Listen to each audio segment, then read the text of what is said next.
เงินงานใหญ่นักรู้ครับเรื่องทางนัก13,000ยกจ้าต่อยหมัดนำไปก่อนนะแดงเด็กกันแล้วซ้า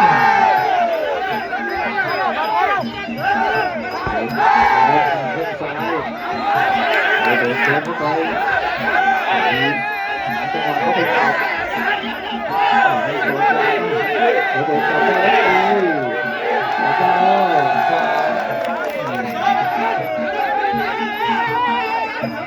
เตะต่อครับโรเบิร์ตครับในเข่ากับทีมงานจับต่อ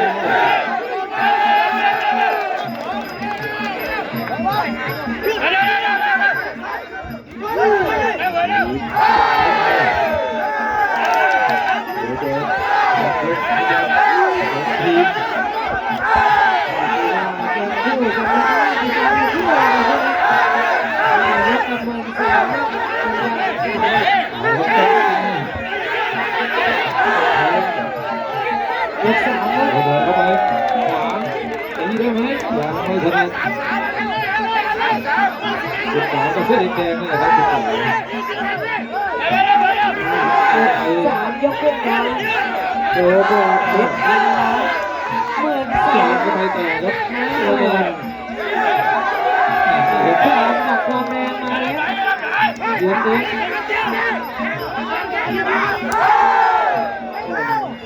ที่อยู่ที่นี่แดงเป็นเกียรติโลกน้ำเงิน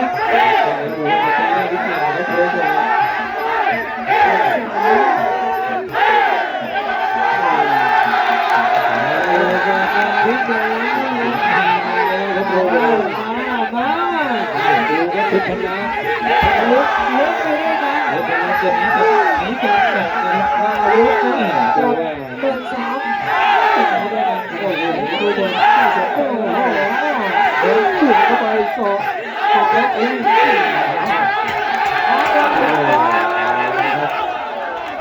ชี้แดงเลยจะชี้ด้วยกันหรือเปล่าเกิดตั้งแต่เพชรพันล้านเนี่ยดูครับคู่นี้มาดูเพลงเกิดนะเล็กคนได้ไหมดูนะครับเจ็บมาดูใจใจนะครับชุดนี้คงสายมาไปก่อนนะโอ้โหตีเอานะครับตีด้วยจับได้นี่ทุกคนนั้นจะไปไม่ถึงจับนะครับ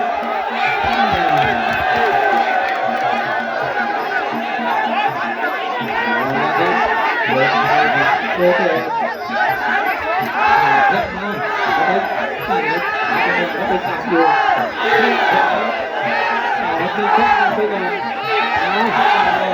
เด็กโตโตเอาครับจับได้สามคนอยู่เอาไปดูที่ครับดู13,000ยก4ครับโรเบิร์ตเด็กกันโอ้ครับเอาครับเลยนะคู่เป็นจะบอกว่านอกจากนี้เขาอยู่ในจุดนอกจากนี้ครับเดินต่อครับโรเบิร์ตเดินมา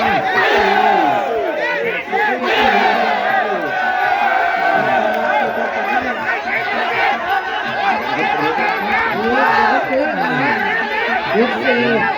เอาเยอะๆก็ได้จับเลย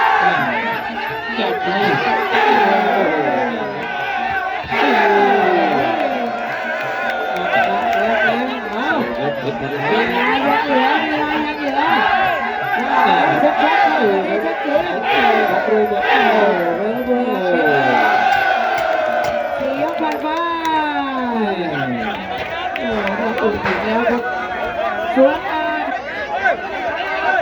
ผู้สำคัญก็คือต้นตะวันทองเพชรขอไข่ฟ้าสีทองตะวันเดือดคำแพง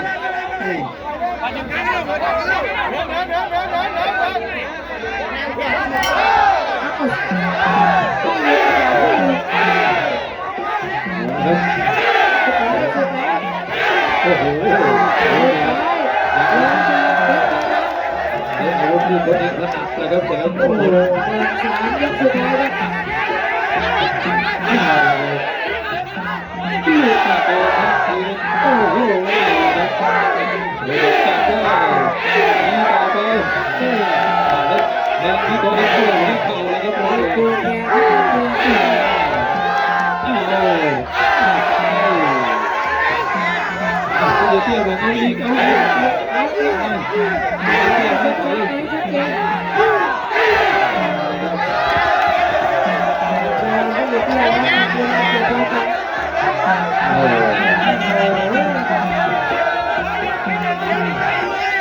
ระเบียบไปจัดระเบียบไปจะได้ไม่ครับผม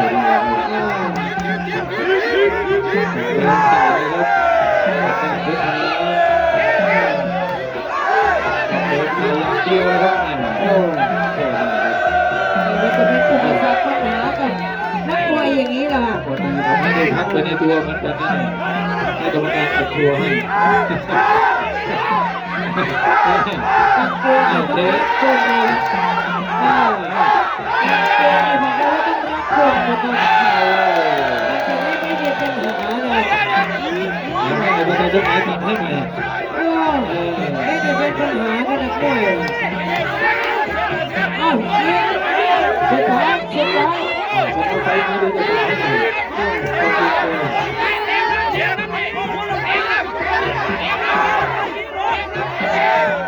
ตัวเป็นโอ้โห สุดท้าย สวนเป็นสุดท้ายเสียง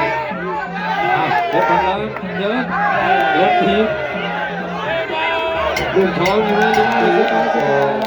สุดท้ายโอ้ขอโทษกันดาวรุ่งแห่งอนาคตทั้งคู่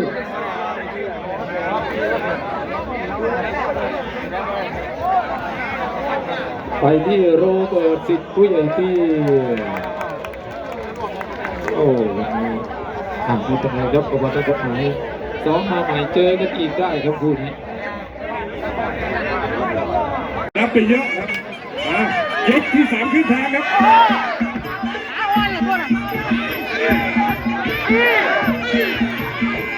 เล็กเข่าเปิดแล้วครับยก3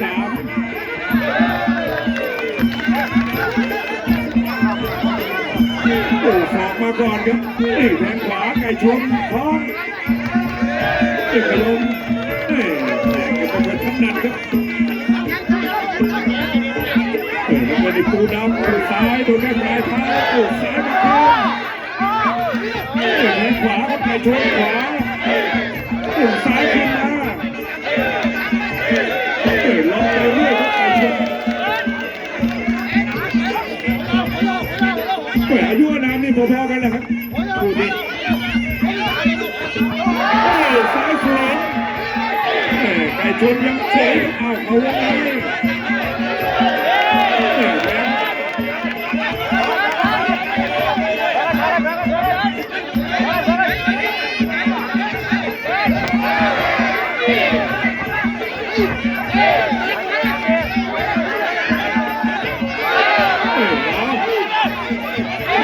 ไฮไลท์ตั้งนั่งนะครับตอนนี้พาไปตีนะไอ้ชน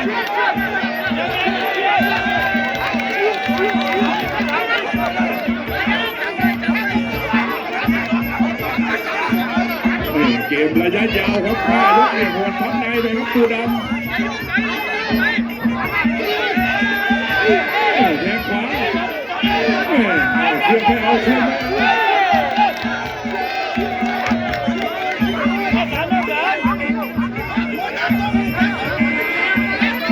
ยก3 ครึ่งทางซ้ายไปติดบ้านครับโอ้แล้วก็ขวา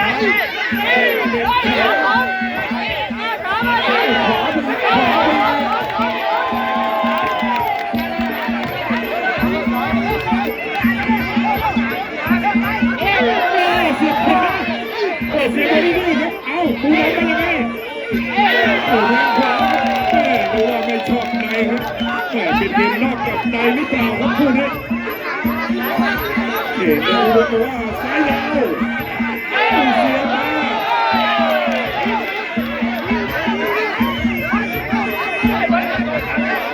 า ยกที่3ครับยก4ครับสองมาเขาบอกว่าเจอโดนเขาต้องแก้ด้วยสองด้วยนะไก่ชนอีกมัดเด้งอยู่ติดลูกทางขวาเลยเสียบขวาไปอีกสองจะไม่ถึงซ้ายติดขวา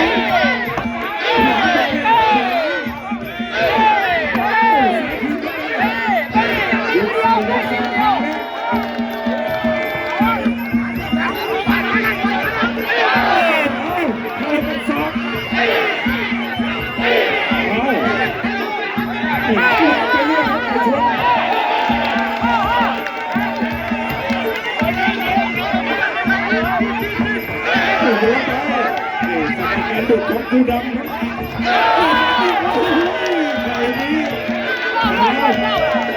ต้องมองหนึ่งอุบลสินเลิศชัยนะครับลูกพี่นี่พยายามเข้าไปสายบาสายเพลิน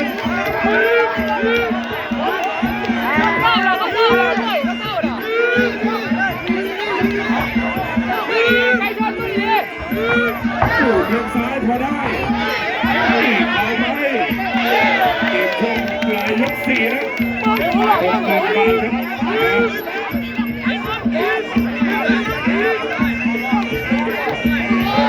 ซ้ายสูงซ้ายลงขวา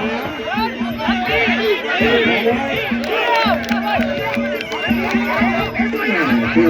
ระดับนี้ครับผู้บวยเดินขวาไปไกลชนเบรกเขานี่ไม่มีรวมเอาเฮ้ย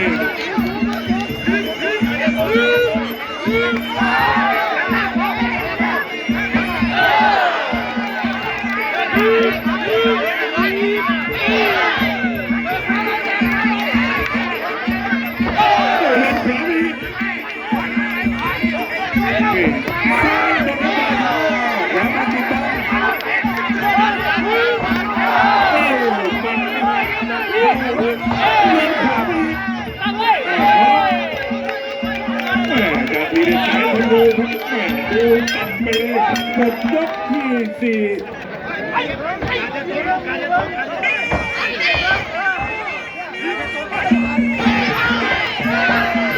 ยก5ยกสุดท้ายครับคนอื่น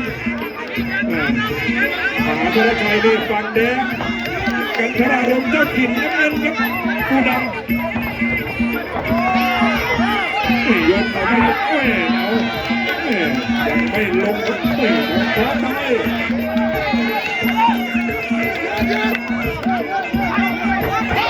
เล่นดักขึ้นขวาครับไก่ชนอายุนามเนี่ยน่าจะยังไม่ถึง20เลยครับพูดเล่นขวาไปอีกซ้ายยังไม่ถึงผู้ดำขยับตัดลำตัวเอาล่างสุดยอดไก่ชนของไว้ยก5ยกสุดท้ายครับ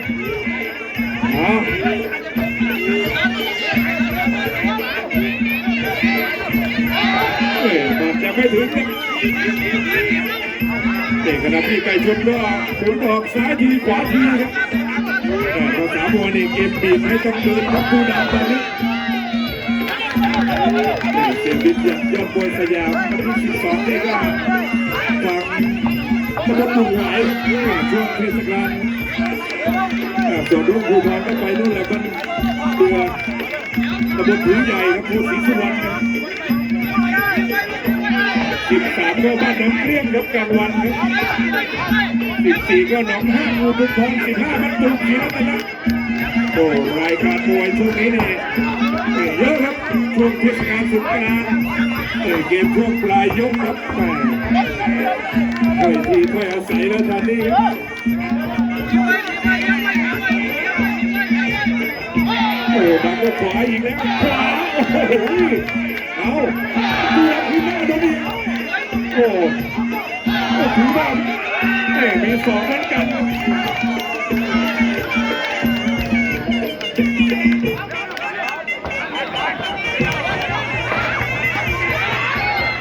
เกมช่วงปลายยกครับปีเล่นกองรัวครับ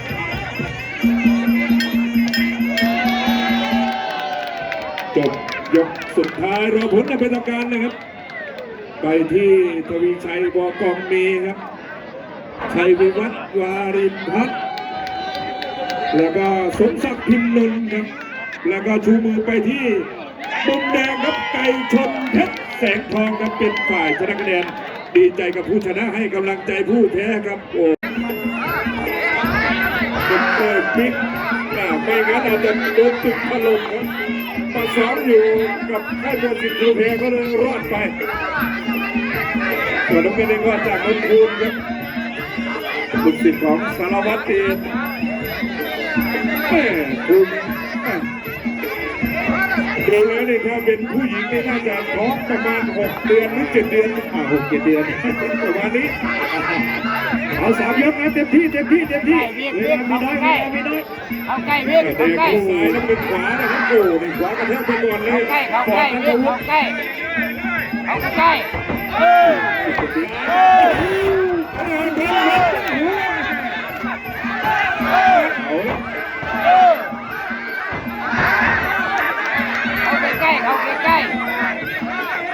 ก่อนนะจุ๊บ เข้าใกล้อันมวยดิ ให้สนุก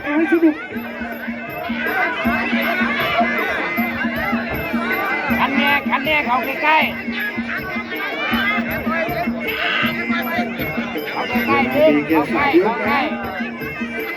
ยกนี้มันต้องเดินเล่นหมดยกที่1 หมดเสียพวกยกที่2ครับ3 ยกนะครับ2,000สุขุมวิทในฝั่งแดงครับก่อนนัทวุฒิน้ำเงินโอ้ประกบได้ดีคู่นี้มวยใหญ่เอาใส่ร่างเสียบเข้ามาขวาคู่ซ้ายขวาไปเอาเละเข้าไปไม่ต้องถอยตาจ้องตาครับสายตาก็ต้องมองกัน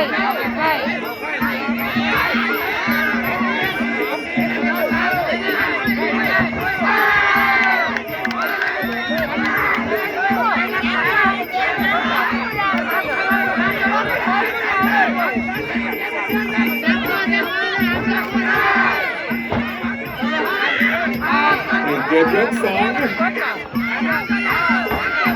แดงในซ้ายน้ำเงินขวาเข้ามาแต่ละตัวเชือกแก้ขาดเขาตัวใหญ่ครับเป็นทีมสะเทือนครับ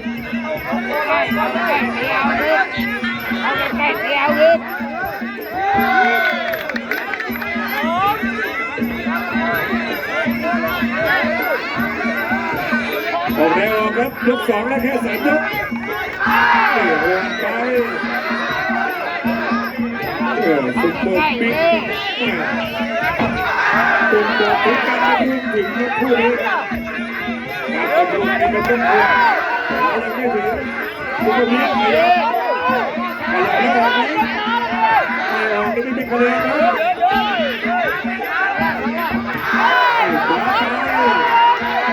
ขวาไปนัทวุฒิผิวเข้มขวาไปอีกเล็กไปเลยครับเล็กไปเลยยังไม่ถึงบทยก2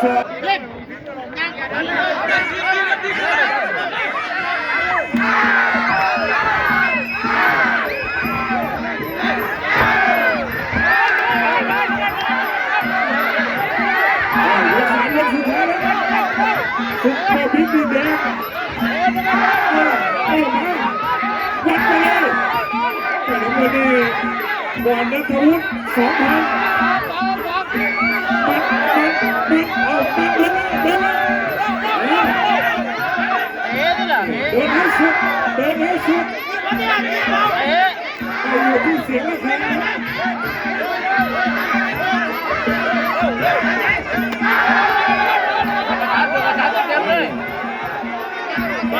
เด็กกันจับจะไม่ฟังเขาฟังแล้วบางทีมันพลาดครับออกได้ออกครับออกได้ออกยกสุดท้ายแล้วยกสุดท้ายแล้ว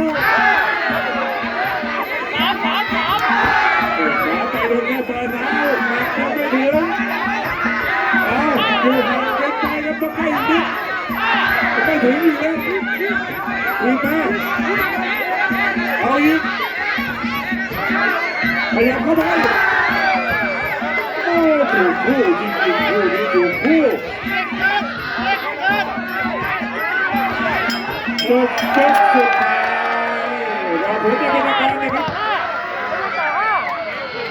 ที่ใบที่สองใบสุดท้ายไปทางไหนน้ำเงินชนะชูมือให้กับน้ำเงินจากนัทวุฒิสิทธิ์แสงรักเดชนะไปยกสองหน่อย ดีใจกับผู้ชนะกำลังใจผู้แพ้เล่นจนรถตัวยกสองเล่นจนเบิร์ดเจ้าของมันลงน้ำของจะร้อยมันเลยหน่อยไม่เห็นต้นยกสองไม่เล่นตีผม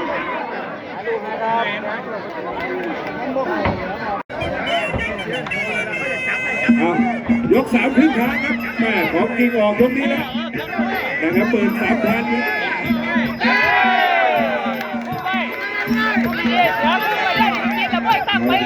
ที่สามนะเราไม่เล่นพอนับพอโตไปน้ำเลยยีรพัฒน์ได้ยังเปิดเกมได้ที่เดี๋ยวนะส่งสัญญาณให้กันด้วยครับพีรพัฒน์โอ้แข็งแรงครับติเล่นนะพีรชัยจะทำติเล่นโอ้โหดูดีนะโอ้มาพีรพัฒน์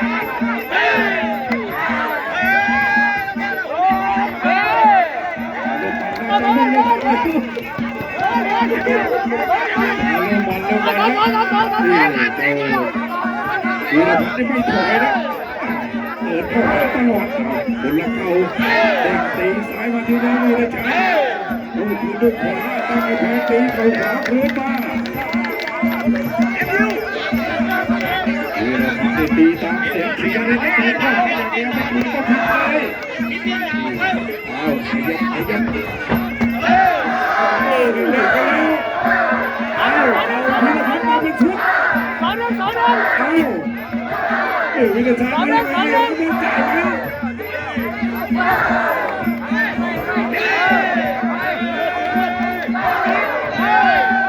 คุยเหมือนกันครั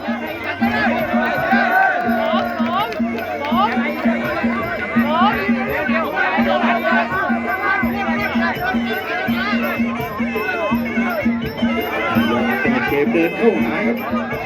เอาเยียร์ครับซ้ายขวาแต่ยังไม่ออกอาวุธเนี่ยเอาซ้ายขวามันมีโดนศอกขวาสวนขึ้นมาแล้วแกเป็นตีขวาตู้ขึ้นมา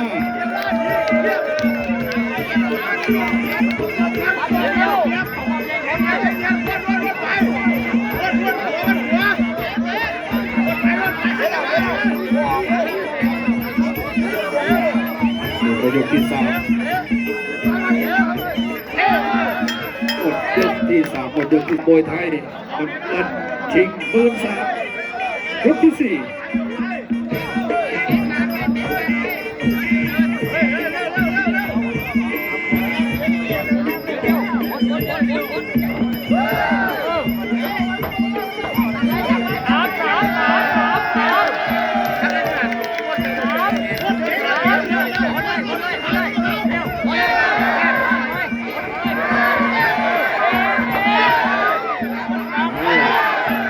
สู้ไหน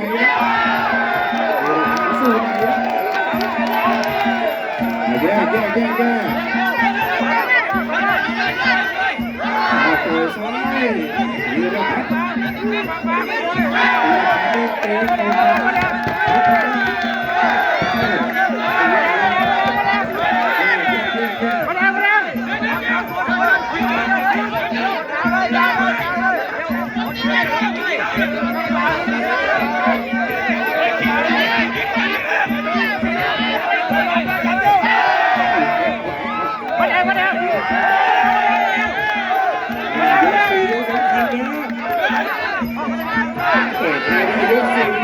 ทุกสบาย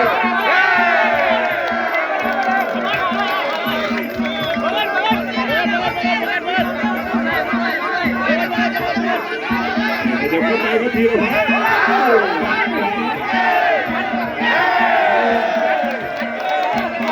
พี่เลี้ยงลงด้วยพี่เลี้ยงลงด้วย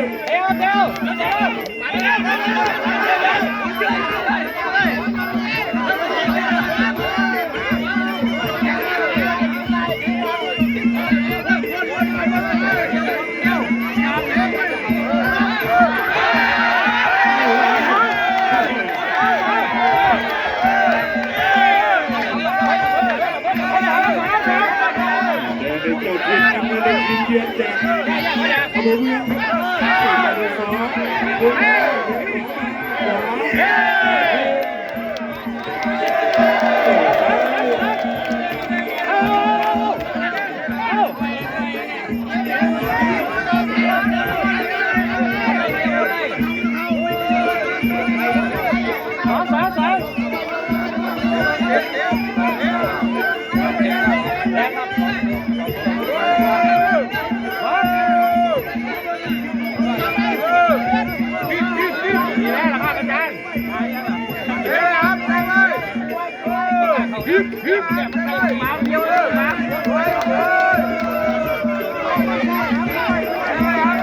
ออกได้ออกครับออกได้ออกปุดยกสุดท้าย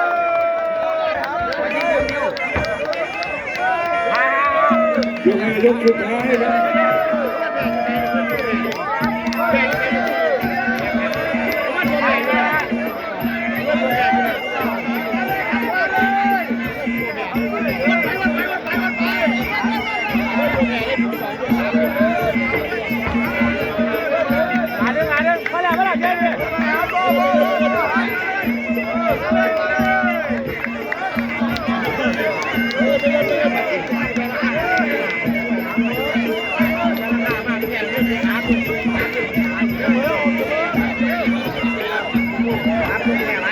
ใครคิดผิดคิดถูกครับ